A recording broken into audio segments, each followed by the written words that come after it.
Fala pessoal, estamos de volta com mais um vídeo da nossa série para novos membros da Igreja Presbiteriana de Piraí. Nós estamos na unidade 7 e nessa unidade nós estamos falando sobre seitas e heresias. Nós já abordamos alguns pontos muito importantes, como identificar uma seita, as principais doutrinas dessas seitas, e nos dois últimos vídeos nós falamos sobre duas seitas de forma específica. Foram os Testemunhos de Jeová e os Mormons. E nesse vídeo eu quero falar sobre a seita da Igreja Adventista do Sétimo Dia. Nós não vamos falar mais nenhuma seita, porque gastaríamos muitos e muitos vídeos falando sobre diversas seitas. Essas três seitas são as principais seitas com as quais nós temos contato. Os Testemunhos de Jeová, porque eles estão sempre indo de casa em casa. Os Mormons, porque também eles vão de casa em casa. Os Adventistas, por causa das músicas, por causa da rede de TV e de rádio deles, e que atrai muito o público evangélico. Então, nós vamos entender isso de forma correta. Bom, os Adventistas do Sétimo Dia, como eles surgiram? A Igreja Adventista do Sétimo Dia, ela surgiu nos Estados Unidos entre os anos de 1850 e 1860. No século XIX, surgiu um grande interesse de muitos evangélicos sobre a volta de Jesus, sobre a escatologia. Então, nos Estados Unidos havia muitos que estavam pensando sobre esse assunto. Foi então que um pastor batista chamado William Miller também se dedicou a esse estudo, chegando à conclusão que o texto de Daniel 8,14 fala sobre a vinda de Cristo para purificar o santuário. Calculando que cada um dos 2.300 dias representava um ano, tomou como ponto de partida a carta de regresso de Esdras e seus compatriotas a Jerusalém no ano provavelmente 457 a.C. e chegou à conclusão de que Cristo voltaria à Terra no ano de 1843. Isso, quando ele teve essa ideia, foi o ano de 1818. Na data marcada, 21 de março de 1843, muitos seguidores de Miller se prepararam para a volta de Jesus, mas isso não aconteceu. Ele então refez seus cálculos e descobriu um erro de um ano.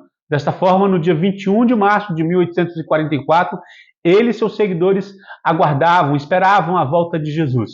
E como sabemos, também falhou.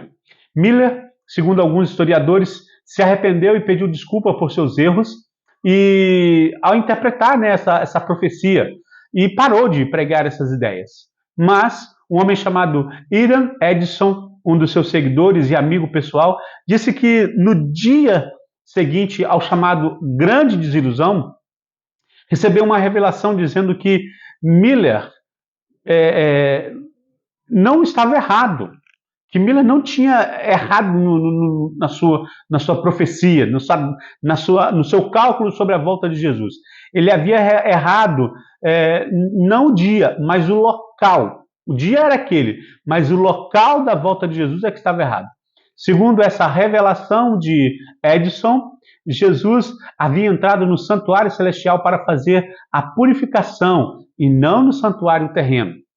Essa ideia de Edson foi espalhada e juntaram-se a ele o Joseph Bates, que dava ênfase à guarda do sábado, e Ellen White, que enfatizava os dons espirituais. A partir de Ellen White, a sua ênfase nos dons e sua ênfase nos dons espirituais, principalmente a revelação e profecia, a Igreja Adventista do Sétimo Dia se desenvolveu como um grupo religioso separado de outras denominações protestantes. No decorrer de sua história, a Igreja Adventista já teve os seguintes nomes: Igreja Cristã Adventista, em 1855, Igreja Adventistas do Sétimo Dia, em 1860, União da Vida e Advento, em 1864, Igreja de Deus Adventista, em 1866, Igreja de Deus Jesus Cristo Adventistas, em 1921, Igreja Adventista Reformada e Igreja Adventista da Promessa, e, por fim, Igreja Adventista do Sétimo Dia, que é o nome atual dessa igreja. Bom, quais são as principais doutrinas heréticas que os adventistas eles pregam? A Igreja Adventista do Sétimo Dia tem na sua declaração doutrinária 28 doutrinas. A grande maioria delas são as mesmas que nós temos, e dentre elas nós podemos ver algumas, tá? E aí nós temos que ter cuidado, porque as mesmas que eles têm e que nós temos, ok, está tudo tranquilo. Mas quais são as doutrinas erradas que eles têm? E são essas doutrinas erradas que fazem com que eles sejam uma seita. Quais são essas doutrinas? Primeiro, a guarda do sábado, ou o sábado. A doutrina que caracteriza a igreja adventista do sétimo dia é o sábado. Por isso, adventista do sétimo dia. Tá certo? Joseph Bates, um dos principais líderes da igreja adventista, dava forte ênfase na guarda do sétimo dia da semana. Mas essa doutrina ganhou força através das revelações e escritos de Ellen White. De acordo com White, ela teve uma visão da lei de Deus, os 10 mandamentos. E nessa visão se destacava o quarto mandamento. O mandamento sobre o sábado se destacava sobre os demais. Dessa forma, ela entendeu que Deus estava mostrando a eles, né, o grupo adventista, que o sábado tinha de ser restaurado. A guarda, então, do sábado é o sinal de que a pessoa é salva. Ao contrário, quem não guarda o sábado não é salvo e não será salvo. O sábado é o selo de Deus para o seu povo. Os adventistas guardam o sábado como judeus, das 18 horas da sexta-feira até as 18 horas do sábado. Depois nós vamos ver alguma coisa sobre isso. A doutrina da expiação. A doutrina da expiação afirma que Cristo expiou o nosso pecado. Ou seja, ele carregou sobre si o nosso pecado, nos tornando agora livres da culpa do pecado. Mas o pensamento adventista sobre essa doutrina é o seguinte: Jesus voltou no dia 21 de março de 1844, mas não à terra, e sim para fazer expiação no santuário celestial. Ao entrar no santuário celestial, ele inicia a sua obra expiatória, o que faz até o dia de hoje. Terceira doutrina, o sono da alma. Para os adventistas, quando os crentes morrem, sua alma fica em repouso ou dormindo. Eles se baseiam no texto de Eclesiastes, capítulo 9, verso 5, para fazerem essa afirmação. E a quarta doutrina, a doutrina da aniquilação de Satanás e dos incrédulos. Essa é outra doutrina dos adventistas, a doutrina da aniquilação. Eles afirmam que, ao morrerem, os ímpios serão aniquilados, ou seja, deixarão de existir. Tanto Satanás, que será no dia final aniquilado, e as pessoas que morrem hoje, que morreram até agora e vão morrer, elas serão aniquiladas, deixarão de existir. Isso, os ímpios, tá? Os ímpios deixarão de existir. Bom, quais são as implicações dessas doutrinas? Quando nós paramos para pensar nas heresias que as seitas propagam, podemos minimizar as consequências, e é isso que muitos fazem. Porém, meus irmãos e meus queridos, há muitos problemas sérios quando nós fazemos isso. Os erros teológicos, as heresias não podem ser minimizadas, porque vão levar muitos a práticas erradas e a uma falsa sensação de salvação. Então, quais as implicações dessa doutrina do sábado, das adventistas? O sábado, por exemplo. A doutrina adventista sobre o sábado aparentemente não traz nenhum problema, né? E eu sempre digo que é uma doutrina que eles estão muito bem embasados e que muitos evangélicos não conseguem debater com eles, mostrar para eles que eles estão errados. E muitos evangélicos vão para o lado dos adventistas nesse ponto. Eu mesmo já disse algumas vezes a alguns irmãos que se não pudermos nos reunir no domingo, nós podemos fazer isso em qualquer outro dia da semana, tá? O que importa para Deus é que nós trabalhemos 6 dias e descansemos um dia, e que nesse dia de descanso nós devemos santificá-lo para a obra do Senhor, santificá-lo ao Senhor. Não importa qual dia da semana seja, segunda, quinta, domingo, o que importa é que haja um descanso e a santificação deste descanso. O erro adventista é que eles sacralizam o dia da semana, o sétimo dia. Sua abordagem sobre a lei de Deus é equivocada. Inicialmente podemos dizer que o sábado ele tem 3 aspectos. Quais são os aspectos? O cerimonial, o civil e o moral. Qual que é o aspecto cerimonial? É um dia para nós cumprirmos nossos compromissos com Deus, com nossos irmãos. Nos dirigimos ao templo para, com os nossos irmãos, adorarmos, buscarmos a Deus, adorar ao Senhor, louvar ao Senhor. Esse é o aspecto cerimonial da guarda do sábado. O aspecto civil. Nós não vivemos na mesma realidade dos judeus lá no Antigo Testamento. Nós vivemos em outra realidade.